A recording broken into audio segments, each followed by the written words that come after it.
All right, so let me get this right. There's a hill where if you go up this hill, you climb the hill, there's something going on the hill where you die. But before you die, you're somehow coerced. You have this thought, and it's a pro wrestling opinion. That's what this video is. It's time for pro wrestling opinions that you would die on a hill for. Where is this hill geographically? I don't know. If somebody can find it for me, that'd be great. Guys, keep on trying to explain it to me in the comments. I still don't get it. It's pro wrestling opinions you die on a hill for. Definitely not a repackaged hot takes. Let's go ahead and dive into these ones. Look at Phil back here. Hold on. Get out of here, a hot take. Look at Punk Life Phil right here. Segment of the year? I don't know. Probably not.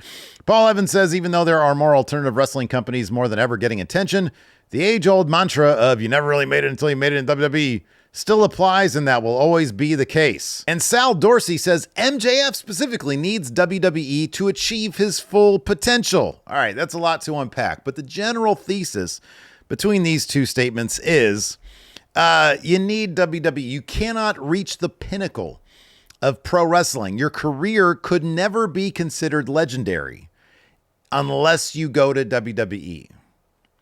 I disagree with this, but there are some caveats. I do think that the stage with which you shine, if you will, you ply your trade, I think that does matter. And obviously, WWE's stage is the largest stage. There are caveats to this, though. Like, for example, I have no desire to see Kenny Omega in WWE.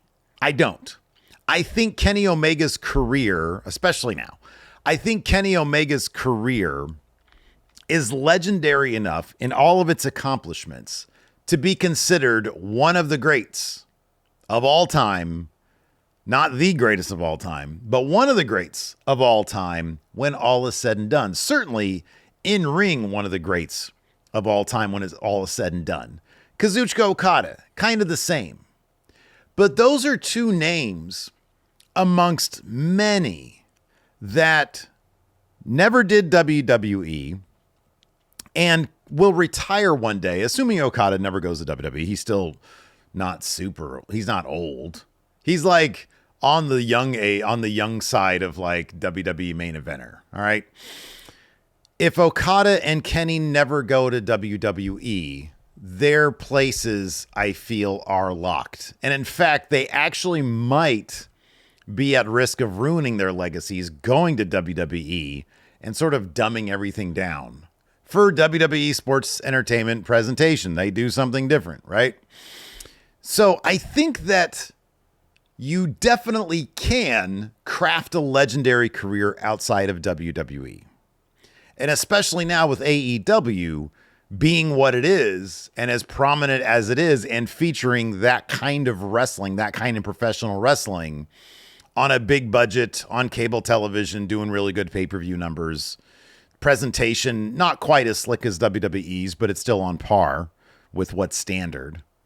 I feel like now is the time when you can really craft a career outside of WWE.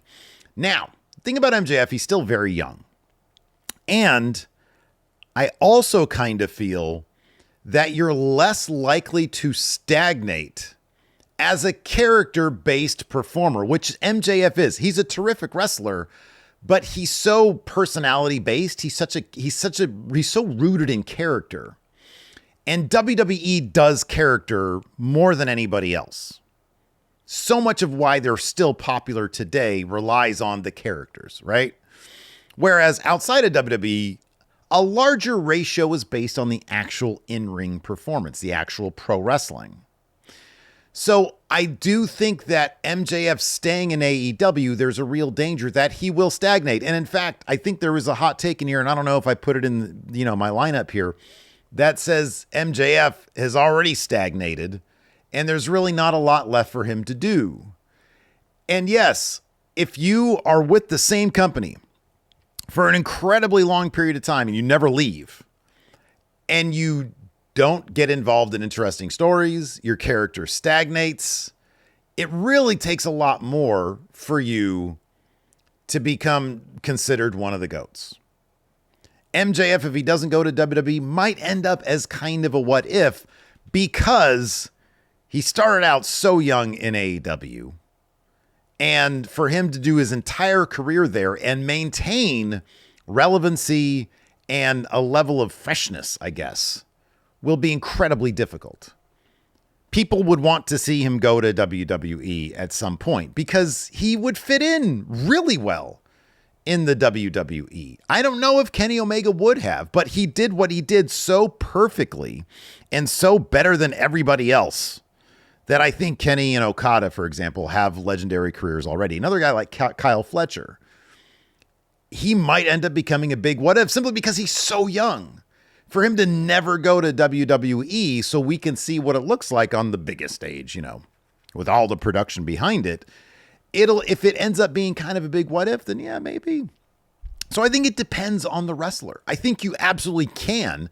I don't think it's mandatory that, he's not going to be one of the greats unless he goes to WWE. You got to remember, if Kenny Omega had gone to WWE in like 2018 with the Young Bucks, when they were offered that by Triple H and they were close to doing it, and then AEW happened, there's a good chance they would have been fumbled big time because the later Vince years were not pretty at all. At all. Is there the possibility Kenny Omega would have been treated like AJ Styles? Absolutely. 1,000%. Is it possible he would have been treated like dog shit? Yes. Maybe a bigger chance of that happening, to be honest with you. So let's move on. That's a good way to start, though. I like that's a good start here. Next up, we've got Bucket Dipper. Oh boy, more Drew McIntyre. It says no one's stock has fallen further in 2025 than Drew McIntyre's. There was a comment under this one. There was a reply under this one that said, "May I introduce you to Damian Priest?" Because granted, they are at different places coming into the year, but Drew McIntyre was one of the wrestlers of 2024. Him and CM Punk had the feud of the year. He came into 2025 hot. Now, he has main evented plenty. His team won War Games. He's been in, I think, 3 title matches with Cody.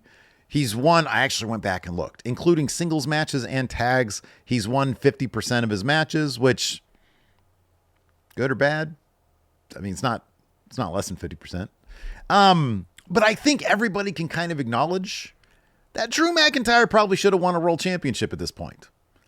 The way he came out of 2024 and into 2025 kind of screams this guy should be world champion. He should be mixing up constantly in the main event as one of the main event guys, and instead he loses in the big matches way too much. And more importantly, his character hasn't really developed.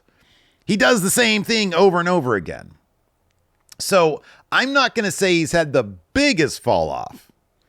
In fact, we've got a list going up over at Going in Raw on the day after Christmas, on Boxing Day. That is the 10 wrestlers who had the worst 2025.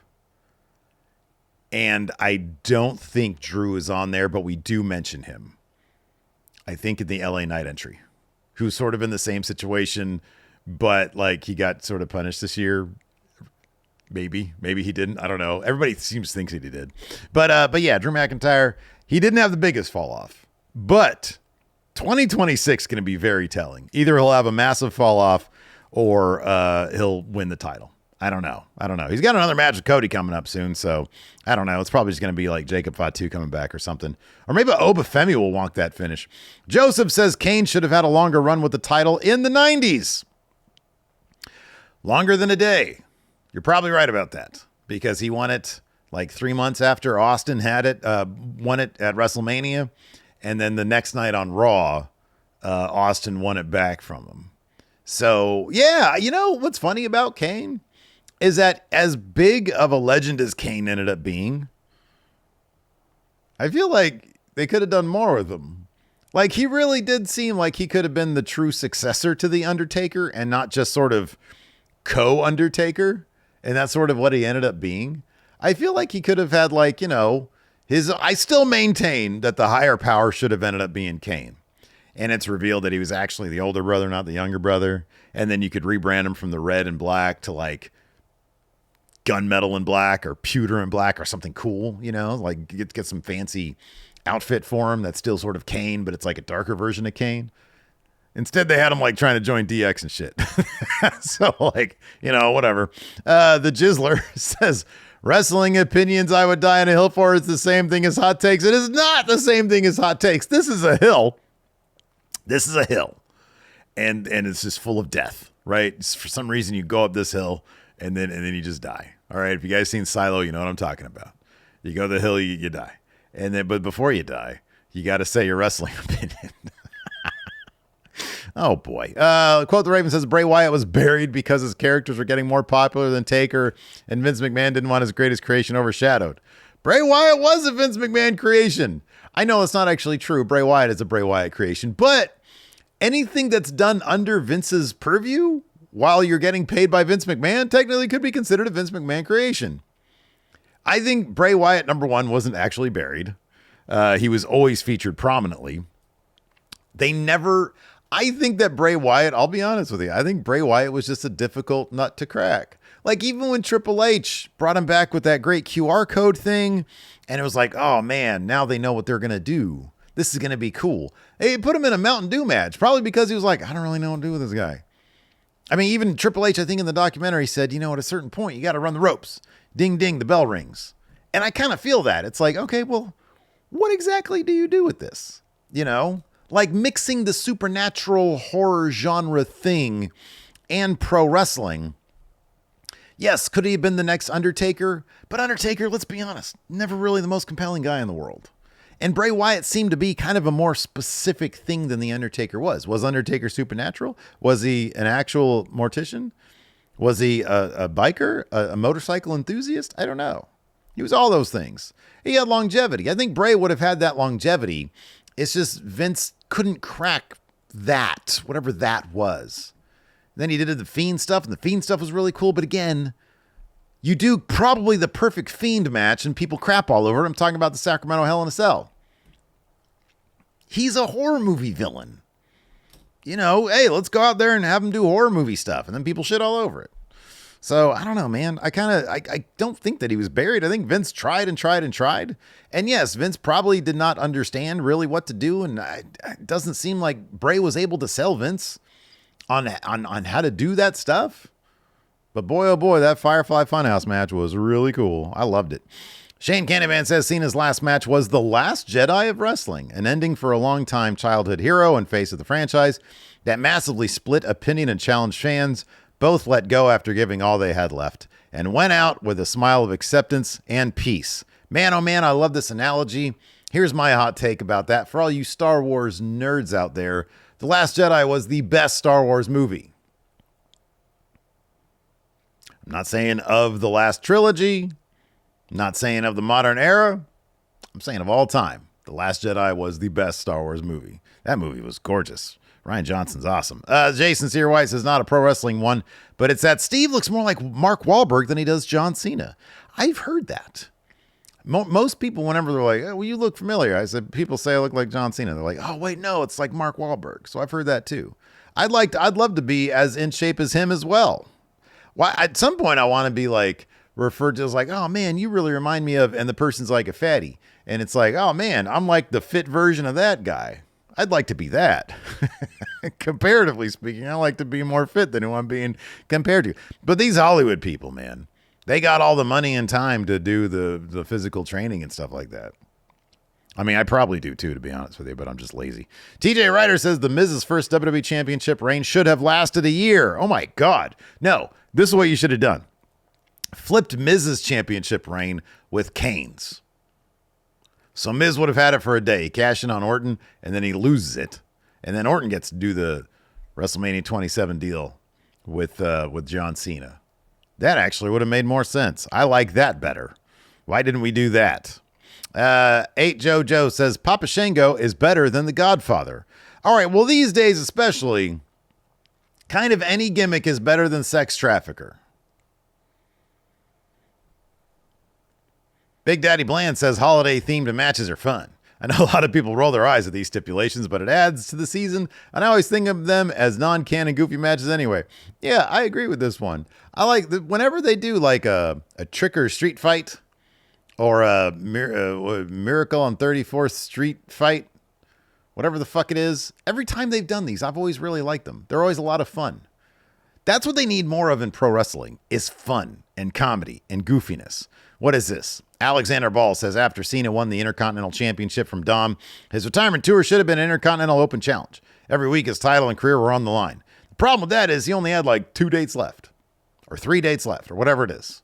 So that probably couldn't happen. But I feel you, if they had scheduled this to have come like sooner, but it was like they were just sort of checking off all the boxes for Cena. This is now the one thing that people can't go back and say, oh, he should have won the Intercontinental Champion, so he would have won like all the titles. But yeah, I don't know. The Intercontinental Championship win really didn't need to happen. It was just there to check a box off, I guess. But it didn't really do much. Didn't really add to much. But the matches were fun. The one where he dropped it was fun when Liv came back. I like that. The Farting Monkeys says sports entertainment is better than professional wrestling. I'm of 2 opinions of this. Number 1, they're literally just the exact same thing. It's just the same thing. Maybe you could consider the ratios different, where there's a heavier emphasis on in-ring stuff. But whenever I have complaints about AEW, my main thing is like, they need to WWE it up a little bit. You know, add a little bit of the cheesy soap opera shit. And I guess that's what you're saying here, is that the cheesy soap opera shit is what makes pro wrestling pro wrestling. I don't actually disagree with this. It's just, people get offended like, oh, sports entertainment. No, it's pro wrestling because of the tradition of it. And I like that. I like, holding on to the tradition of the name of pro wrestling. But at the end of the day, none of it fucking matters. It's all the same exact ingredients, just cooked up a little bit different. What is this one here? Get out of the way. The man in the red coat says, DX wasn't over. The crotch chop suck it catchphrase were. I knew people who did the crotch chop constantly who had no idea who Triple H was. So you're kind of talking about 2 different things here. Was it over with the crowd? DX was very over with the crowd. Was it their presentation that got them there? Yes, 1,000%. But they also had tremendous chemistry because they were really, really good friends. But the actual in-ring segments with their juvenile comedy was actually pretty funny back in the day. Like probably super problematic by today's standards. But no, they were over. They were over. The stuff then moved to the mainstream. It trickled down to the mainstream. So yes, probably plenty of people had no idea who Hunter Hearst Helmsley was, or they just knew China as like a country. But just like the yes chant, I'm sure plenty of people had no idea who Daniel Bryan was, but they were doing the yes chant, like in the sports stuff. So I feel like sometimes something will just go and it'll move on to the mainstream. It'll trickle out. It'll get so popular within wrestling that it'll go, but it's just the thing that gets over in the mainstream. But in the arenas, everybody liked DX. I was around back then. I knew that. Writing Ratty says, Bob Backlund should have been champion for longer after beating Brett. He could have been what the new generation needed to push it to the next gear. This was always confusing to me. Because, like, Bob Backlund was so the anti-Vince McMahon thing. Like, I know after Vince bought the company, it took a second for him to get that title off Backlund. But it wasn't that long. I think maybe it was like a year. I think Vince bought in 82, and it was 83, I want to say, that they took the title off him. But that being said, so I don't know. Vince probably likes Bob Backlund. And that version of Bob Backlund, like Crazy Guy, definitely was like a Vince thing. It's like, hey, let's take you from guy who cuts the most boring promos and is just boring as hell. Let's take you to like Crazy Guy. But I don't know, man. I kind of feel like an unceremonious title change at a house show via Kevin Nash in record time was probably the right call for the Bob Backlund title reign to end. I don't even know. This might be a Death Hill opinion that's sarcastic. I kind of feel like it is now that I think about it. So can you please verify the sincerity of this particular Death Hill opinion? Because Bob Backlund, no way, man. No, he is not the guy to propel the new. Now, maybe he could have been the head of the Attitude Era. That could have been awesome. What is this one? Oh, look at this. It's just like a little tiny, I accidentally screenshotted a little gray square. Why did I do? That's not an opinion. Is this a redacted opinion? What's going on there? Baskin Charge says, Rusev Day would have never worked long term. Amen, brother. I agree with this one. Talk about the chant being over. But like, there really wasn't all that much. As much as I like, what was his name? Adrian shit. What was it? Matt Raywalt? What was his name again? I forget. Aiden English. That's what it was. Aiden English. As much as I like Aiden English, man, I'm sorry, but like, there was no like real chemistry on screen between these guys. Like, I never got the idea that Rusev even really knew Aiden English's name, you know? And then the way they broke him up was horrible. That was awful. But the Rusev Day thing really just didn't work for me. It was like Rusev Day, and then people be like Rusev Day. But like, it was just, nobody really cared, I don't think, about these guys being together as a thing. It was just a thing they would do because the crowd was bored, because Vince's creative was just dog shit back then. But I agree with this. I don't know where you could have gone with Rusev Day. Raven says the draft is/was far more compelling than the current free agent model of bringing in NXT talent. Hard agree on this one. Man, they could have yearly drafts or every 2-year drafts where it's like compelling and like general managers are jockeying for position and they're like trading picks and whatnot. And instead, it's just like somebody shows up for a couple weeks and they're like, hey, why don't you come meet me in my office and we'll talk about your future? Okay, cool, dude. Right on. It's just lame. They need to bring back the draft. It was for one night actually pretty compelling. Check No Eternity says the 2016 Royal Rumble match is one of the best Rumbles ever. Triple H is the correct choice to win. I still maintain Dean Ambrose should have won that one. Maybe they could have done a thing where like Triple H sort of pulled the strings to get Dean to win because he was so anti-Roman. And then you have Dean versus Roman at WrestleMania. That could have been awesome. But instead, they did Triple H. Matt from Assemble says, merge the men's tag titles. Say no more. You can say more. They've somehow figured out how to balance the women's tag teams to make it feel important. Do it for the men. Just don't do the penny belts. Yeah, we can forget about the penny belts. They should make new men's tag team champions. But regardless, yeah, I agree with this. Raw seems so depleted. And even though you got the New Day and the Usos back in a feud, it's just like the men's tag team champions on Raw are just thrown together. The SmackDown tag team is sort of like commingling with the U.S. title scene, which is weird. But yeah, I agree with this 1,000%. You should just merge them. But then SmackDown's going to 3 hours. So they probably are like, man, we need more titles. Leopold says wrestlers who wear wide-legged pants automatically seem lamer no matter who they are. I logically know Leon Slater is incredible, but his pants tell me otherwise. For some reason, I hated Rey Mysterio when he wore those really baggy pants, and I love him when he wears tights. I can't stand the baggy pants, like the rave pants. They do nothing. I hate those. Are like one of my big like pet peeves in wrestling presentation is really baggy pants. Hella Depraved says using Velcro instead of snaps on titles immediately makes them appear and look cheap. It should only be used on toy replicas. I hate Velcro. I love it in my private life. There's a lot of great uses for Velcro, but putting it on a title should be a crime. It is honestly the stupidest thing possible. I agree with this 1,000%. Some of these are really good Death Hill opinions. TBP says, my all-time most, I'll die on a hill for this. Wrestling opinion is thus. Undertaker versus Mankind, Hell in a Cell is not a good match. This is an interesting one because it really gets at the heart. There's like an existential crisis when you talk about this in terms of like, what is a pro wrestling match? Because you're right, this is not a good actual match, but it is iconic. Isn't that a weird contradiction? It's just Foley doing two crazy fucking things, one of which wasn't even supposed to happen. Yeah, I agree. This is not a good match. Like, we probably should have, like, there is another universe, probably multiple other universes, where a man died there at that match. And then, good Lord, there's probably all sorts of investigations, and maybe WWF got ran out of business. I don't know. But instead, this is the universe where, bizarrely, Mick Foley was fine, kind of. And then, and you know, now it's just considered one of the great matches of all time.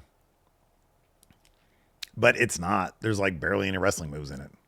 So I agree with this. But yet, it's got legendary appeal. So I don't know what to tell you. I already did that one. That was the one I just did. Birth of Girth says, pro wrestling has too many great matches now. If everything is attempting to ape 1994, All Japan main events, nothing has the opportunity to stand out. More short, decent matches to clear the palate for a true standout a few times a year. I don't know how I feel about this. I do feel like, you should always be trying to give the crowd something awesome. At the same time, I will say this.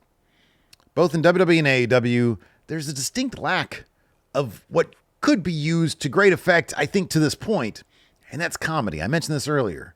We need more comedy in matches. We need more matches that are just straight up comedy. I know Vince used to do it, but his comedy usually kind of sucked. We need more Yano type shit. That's what we need. We need more stuff that's like, oh, this is like fun house show type bullshit. We need that. More of that in pro wrestling. Anyways, that's going to do it for this edition of Definitely Not Hot Takes Repackaged. Definitely, yes, this hill that everybody should stay away from. But if you happen to be on this hill, what would your opinion be before you die of the hill thing episode? See you guys around.